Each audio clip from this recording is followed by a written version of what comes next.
শওকত মোল্লা আমাদেরকে আশ্বাস দিয়েছিল যে ফ্যামিলির একটা চাকরি দেব।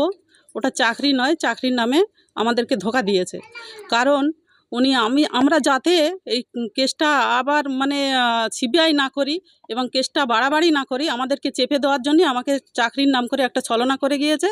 আমার চাকরি দেয়নি। চাকরিতে লেখা আছে, আমরা এতদিন দেখিনি চাকরি মানে চাকরি, কিন্তু চাকরি মানে বেইমানি এটা আমরা জানি না কোনোদিনও। আজকে আমরা দেখলাম যে সরকার চলে গেছে, আমার চাকরিটা নেই। কেন না, ওতে লেখা আছে সরকার যতদিন থাকবে চাকরি। সরকার, উনি একটা ৭৫ বছরের বৃদ্ধা, উনি কী করে ভাবলো আমার ছোট ছোট বাচ্চাদের দায়িত্ব উনি নিচ্ছেন। তখন আমি বলছে আমি দায়িত্ব নিচ্ছি, আমি কী করে ভাবলো ওই ৭৫ বছরের বৃদ্ধার সাথে আমার ছোট ছোট বাচ্চাদের তুলনা উনি কী করে করলো? আর ওনার গদি দিয়ে সারা জীবন থাকবে উনি কী করে ভাবলো? উনি একবারও ভাবলো না আমার বাচ্চাদের ভবিষ্যতের জন্যে? আমার যে কাজটা দিয়েছে, ওনার চেয়ারটা থাকবে কি না থাকবে সেটা ভাবলো না? উনি বাঁচবে কি মরবে সেটা একবার ভাবলো না? আমার বাচ্চাদের ক্ষতি করে গেল, চিটিংবাজি করে গেল আমাদের সাথে। উনি কী করে ভেবেছে যে আমার মানে ছিটটা সারা জীবন আমিই দখল করে রাখবো? উনি একটা বেঈমান। এই শওকত মোল্লা তো আপনার পুরো পরিবারের দায়িত্ব নিয়েছিল। সব ভুল কথা, মিথ্যা কথা, চিটিংবাজি। পুরো পরিবারের দায়িত্ব কিছুই নেয়নি। ও আমাদেরকে দায়িত্ব নেওয়ার হুমকি দিয়ে দমিয়ে রেখেছিল। কোনো কিছুই করেনি। এত কোটি কোটি টাকা ভোটে খরচ করেছে, কিন্তু আমার ছেলে মেয়ের ভর্তির জন্য টাকা চেয়েছে, কোনো রকমে দিল না।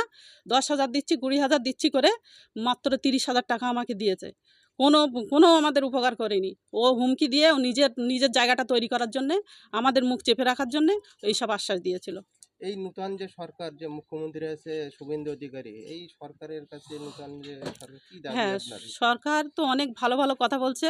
কারণ সরকার যেভাবে কথা বলছে, আমাদের মানে দিদি কোনো দিন এইভাবে কথা আমরা বলতে দেখিনি। সরকার শুভেন্দুবাবু যেটা কথা বলছে যে ধর্ষণকারী মুখ্যমন্ত্রী, ধর্ষণকারী ওদেরকে আনবো এবং ফিনিশ করব, কোর্টে পাঠাবো না। এই কথাটা দিদির কাছে কোনো দিন শুনিনি। তার জন্যে মানে এলাকায় ধর্ষণকারী এবং খুনের চাপ বেশি হয়েছে। আমি শুভেন্দুবাবু এবং দাদাকে বলবো, সিএমকে বলবো যে ধর্ষণকারীদের যেভাবে দাদা বলছে, কিন্তু খুনিদেরও সেইভাবে যেন দাদা বলে যে খুনিদেরও যারা খুন করে তাদের যেন ফাঁসি হয়। তারা ফাঁসি হলে দেশে খুন রাহাজানি কমবে।